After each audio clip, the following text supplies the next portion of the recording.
Evening, guys. Welcome back to the What Life. We haven't done this in a minute. So just to say, last week I did actually double up on my races. Did Monday, Tuesday night. This week I am just doing Monday night. We're back for the Zwift monthly live races. I actually completely didn't realize this was a Zwift community race, which meant that it was first and foremost, like good numbers and good riders. And B, just it was a lot of people. So we end up with 140 riders. I know that because I watched 139 of them go past me by the end of the race. But nonetheless, we are cracking on. We are underway. Guys, this is my warning to you to don't skip sessions, guys. Don't miss out on your workouts. Put the hard work in. I'm struggling a bit at the moment. I feel like I've plateaued a little bit because I haven't been putting the time and effort into my bike riding. If I'm honest with you guys, I cannot wait for this damn 100 mile to be out the way so I can just focus on riding my bike because I really do love it and I'm getting back into it. A little bit of housekeeping for this evening. I dropped a video earlier on an AI bike fit app that I thought you guys might find a little bit interesting. I do explain that a company basically asked whether I wanted to test it out. Just dropped a quick view of it up here because it is quite interesting. I presume everyone who watches this is on a turbo trainer. If it is something you are looking to do and just I just explain it. Like, it's not me trying to sell anything to you. I basically talk you through it and show you how it works, whether I think it does work, and that kind of stuff, and the results I get from like raising my saddle, that kind of stuff. So I thought it was quite interesting, guys. I just quite like making bike related content. Please don't shout at me. Please don't tell me off for trying to sell things. That's ultimately click through if you want to find out more. But I enjoy chatting about bikes as if you were sat in a pub and someone goes, "Have you tried this?" I enjoy it. But I get to hopefully give you a little insight into what it's like before you actually, put your money down. But the AI app is only £25 or €25, I think. Anyway, in the race, it's London Loops. It's 16k. So we're talking like short, flat, fast, punchy, 100 meters, if that, of vert over the. It's a 16k and it's dead flat basically. This is going to be an absolute fire fest. We're community live, which means we get some really good riders. Obviously, I just think I'm out the vibe of this. I haven't been doing this enough to be in the know. I didn't realize it was community live. I didn't realize that, it was just going to be a bunch of big dogs. I decide that, why not just throw the cat amongst the pigeons. I did not do this for any notoriety. I haven't checked the live stream yet. But I did get a message from Eric being like, "Hey, I saw you on the live." And I was like, "Oh, is that because I was an idiot and decided to put a little sprint in early doors?" But it did encourage a few other guys to, God, look at the speed of that. Encouraged a few other guys to change the pace. So look, if this wasn't a prime time Zwift live event, I encourage everyone to throw the cat amongst the pigeons when you are racing. If it's a smaller kind of participation numbers event, guys, it's quite fun because you'll figure out so and so wants to come with me, they don't want to come with me, they want to do this. So it just makes racing more interesting. I think a flat race like this is kind of perfect for these kind of tomfooleries, because ultimately on a flat race you can't necessarily break a group up too much. So if there's a hill, you get these little moments happen a little bit more naturally. Because there was no hills, these moments only happen when people take the bull by the horns and fire it in there. And guys, don't get me wrong. I did realize that my ego was writing checks my body could not cash. This was a moment that I was going to be paying for later. Anyway, we dive up the little slope before. The long lead in on this is a killer. And I will not have anyone say otherwise. This was the first point that I knew that you basically were going to have to try and stay with the group if you want to ride with the front group. Now this front group was very fast for Cat B, a very fast front group. When I eventually fall off, they put 45 seconds into me by the time I get to the line, it was quick. So kudos to the people at the front doing the yard work, doing the dog work, and putting it in. There were a couple of moments when I was just trying my best to try and hold the back wheel. So I've gone from playing silly buggers and diving at the front, just for a little bit of I don't know, showmanship, make it fun, make it interesting. I don't really mind like messing around a little bit. But what I have realized, guys, is I've been missing my workouts. I've been missing my training sessions. I've not been committing to it. I'm not like, you cannot just turn up on a Monday night, do a 30-minute Zwift race, poodle around a little bit for the rest of the week, and then expect to improve. And that's basically what I'm facing at the moment, is that I'm not doing sessions. I've missed too many. Like, I'm missing my training sessions. So this is what I want to emphasize to you guys is, get a plan.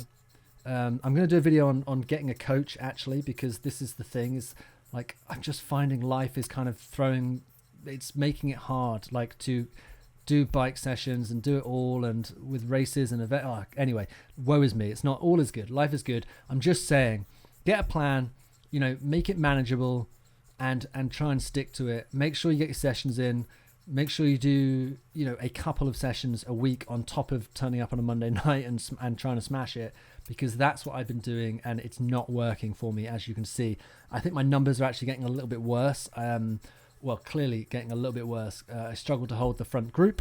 I have actually had a bit of an illness this weekend, but I don't want to hang my hat on that being a reason for me not being able to hold the front group for 24 minutes, because ultimately it was a short, punchy race, and I was kind of hoping that I'd be able to kind of ride the front group the whole way through. From a kit perspective, I swapped back out. I'm on the S-Works Venge, and I'm still on those shoddy wheels that they give you for the big spin. I completely did not take advantage of the big spin. I think I got a pair of shoes at the end of it, and that was about it. Maybe some sunglasses. I don't know what. Oh, and obviously the wheels that I'm riding on. But I didn't stick around for the Atomic Cruiser, so I do not have an Atomic Cruiser. So anytime that comes up in about 12 months' time, I'm obviously going to be kicking myself. Here's some stats for the race, despite falling off the front group.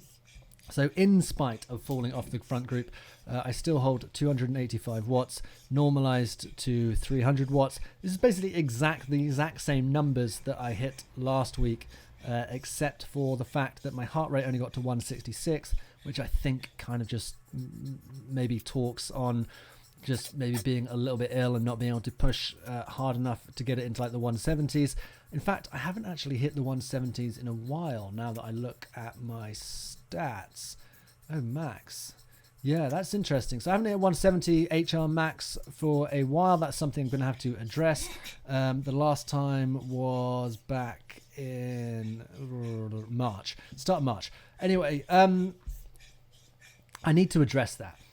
At this point in the race, so basically when I talk about HR max, it's like you need to be fully recovered so that you have the neuromuscular ability to work hard. Obviously, you have to kind of have the correct like race environment as well. Like sometimes if you just keep creeping and then suddenly you get asked to work hard, then it's hard to hit your HR max because you just don't have that neuromuscular ability. You basically already hit that, your fatigue button has already ejected. Your muscles are just like gone. And this is the point in the race that I had to basically jump out of the saddle very quickly, try and put a kick in, because I was like, look, do everything you can to stay with this group. I know that this side of the course is a little bit slower, or so it's meant to be. Then you get the last kick up, and then it was going to just, like the front group, we're going to melt off into the distance for their sprint finish. But from a heart rate perspective, that's something I do need to pay attention to. I haven't hit the 170s for a while. It's like an indicator of just maybe not giving myself the correct amount of rest, or just coming into sessions where I don't have the neuromuscular ability, or maybe just doing the wrong type of sessions. I haven't actually done a session. This is all from my like race stats. So on my Zwift Power, all my top HRs are 169, 168 for like maybe the last 4 or 5 weeks. So clearly not kind of giving myself the opportunity to get the most out of myself. And talking of getting the most out of myself, let's just watch the group melt off into the distance as I get left to poodle around. Okay. I have done a few things. I have moved my saddle forward just slightly, guys. It's something that I'm kind of playing with a little bit. I'm trying to get the setup, and the bike that you're seeing at the moment on screen, that blue and pink Cinelli, is the one obviously that I ride on my trainer. It's mechanical gearing, which obviously sometimes you can hear clunking away. My gearing and like all my indexing probably needs a little bit of addressing. But I moved my saddle slightly forward just because I'm trying to get the feel of this bike to mimic my Windspace bike. Because for some reason the geometry on my Windspace bike, I think the frame on the Windspace is a 55 and the frame on the Cinelli is a 56. So there is a slight difference. I'm not too bothered about the top angles, like shoulder angles, elbow angles, things like that, pressure on my shoulders. That doesn't bother me. The one thing that bothers me is the back end of the bike. Where are my hips? Where are my knees? And like relative to my feet. Those are the angles that I worry about. So I have just moved my saddle slightly forward, and I think, I don't know, am I meant to put my saddle up a bit when I move my saddle slightly forward? I feel like I might. So, and we're talking like millimeters here. I've done a small readjustment. I did that last week, so I'm just kind of like settling back into that just to try and kind of get the most out of my legs, because recently I've done a few FTP tests, and this time, maybe 8 months ago, I was like 8 to 10 watts higher, so it does look like I'm going in the wrong direction. And this is something that I'm trying to address. I think after I get this weekend's 100 miler out of the way, it's all bike time, guys. I've got, Ride London. I've got a race in the Dolomites, the Dolomiti. I've got the Marlow Red Kites 100. I'm obviously going to do some crit racing once it stops raining, because I've never crit raced before, and I don't want to die on a wet, rainy kind of road in Thruxton or Hillingdon. I'd rather that didn't happen, but I am going to give it a go. This is my sprint effort. Nothing really to write home about. Again, pretty tired, but I did manage to dive in on the boost. I was a little bit cheeky and basically just sat on this poor guy's wheel, and then just tried to kind of absolutely throw down with the finish line. Although, my numbers, again, not great, but I think I need to just readdress, guys. Like, I'm skipping workout. I need to readdress. I need to get the horses back in the stable and just kind of sit down and be like, right, what am I trying to do and how am I going to do it? Guys, hopefully I will race you again, probably not next week, because I am racing a 100-mile run Saturday, Sunday, so I will not be doing Monday, but we will try and get one in maybe at the back end of the week. I will see you guys soon.